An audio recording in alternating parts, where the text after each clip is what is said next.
Assalamualaikum warahmatullahi wabarakatuh. Melanjutkan video sebelumnya, masih membahas soal-soal tes potensi akademik. Sekarang lanjut nomor 14. Pertidaksamaan dengan daerah yang diarsir sebagai representasi himpunan penyelesaian adalah, ini kasus pertidaksamaan, ini materi kelas 11 ya, semester pertama ya, pertidaksamaan atau program linear ya.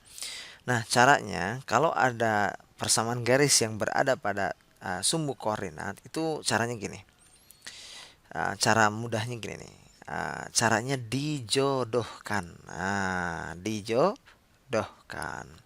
Kenapa harus dijodohkan? Karena saya yakin semua orang itu akan mempunyai jodohnya masing-masing.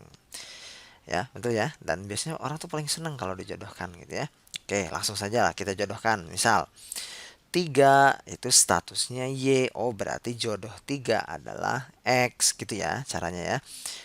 Negatif 4 itu adalah X gitu ya. Berarti jodohnya adalah Y gitu ya. Dan kalau sudah berjodoh akan membuahkan hasil.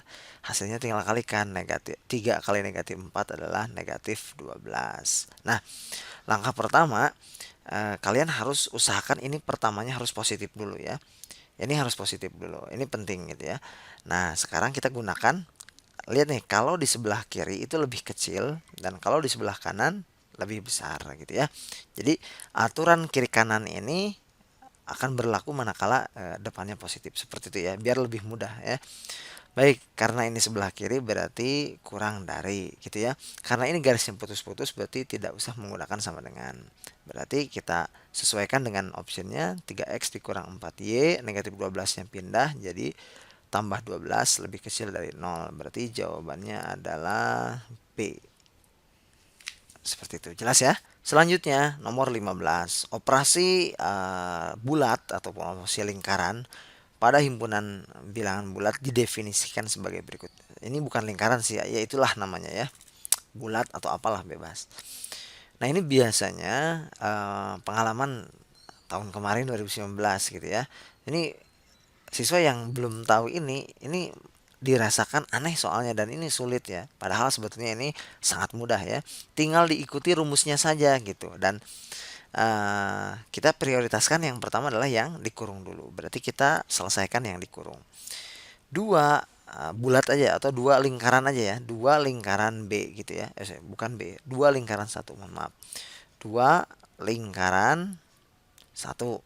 Berarti kita ikuti rumusnya. Berarti apa? 4 dikurang B. B-nya adalah posisinya 1 tambah 4 kali A. A-nya adalah 2. Berarti jangan dikurang dulu, tapi prioritaskan yang dikurang dulu atau kali dulu ya. 1 tambah 4 5 kali 2 adalah negatif 10.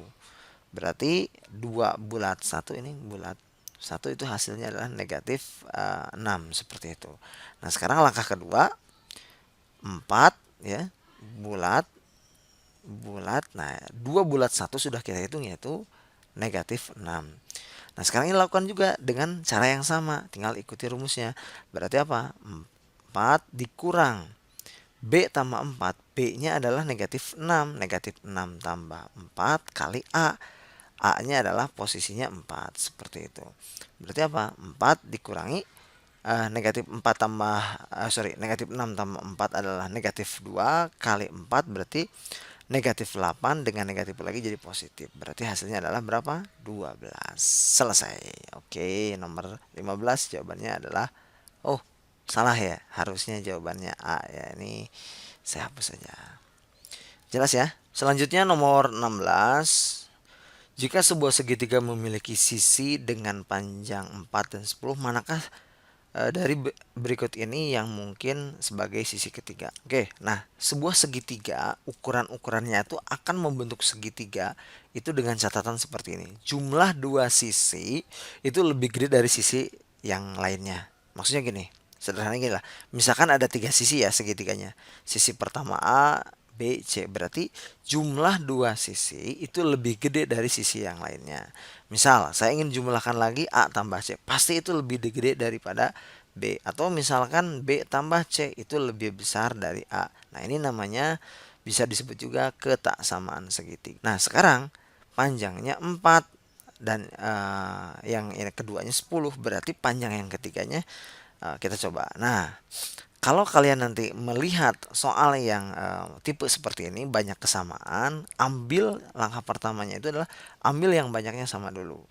Misalnya angka satu ya. Kita uji angka satu. Berarti sisi ketiganya adalah 6. Kita coba jumlahkan. Misal 6 tambah 4 apakah lebih besar dari 10?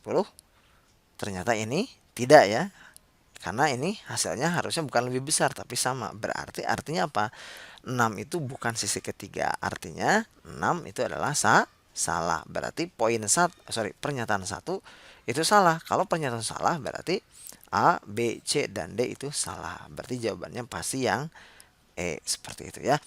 Gitu ya, jelas ya. Jadi triknya gitu ya. Kalau melihat banyak kesamaan di optionnya, ambil yang paling banyak muncul dulu dan diuji. Kalau banyak salah ya seperti ini caranya. Oke, jelas ya. Selanjutnya nomor 17, AE sejajar dengan CD. Ini sejajar ya. Kalau sejajar itu berarti berlaku hukum yang sejajar, berseberangan, berseberangan, kemudian sehadap dan seterusnya. Di sini P-nya adalah 43. Kemudian Q-nya 78. Nah, yang dicari adalah X gitu ya. Baik, sudut 43 atau sudut P itu sebenarnya berseberangan dengan sudut D ya. Ini kan berseberangan ya, atau 78 berseberangan dengan E. Sudut dalam berseberangan itu hukumnya adalah sama besarnya. Dan ini juga boleh ditulis 78 di sini. Nah, sekarang posisi X itu adalah disebutnya sudut luar. Nah, kalau sudut luar itu hukumnya adalah apa? Sudut luar sama dengan jumlah sudut dalam yang tidak berpelurus. Ini yang berpelurus. Berarti tinggal kita jumlahkan 78 ditambah 43. Berarti hasilnya adalah berapa? 8 tambah 3, 11, bawah 1. Nah, lihat yang ujungnya 1. Oh, berarti D. Selesai. Jelas ya? Oke, hari ini cukup sampai di sini dulu. Nomor selanjutnya akan dibahas di video selanjutnya. Terima kasih. Assalamualaikum warahmatullahi wabarakatuh.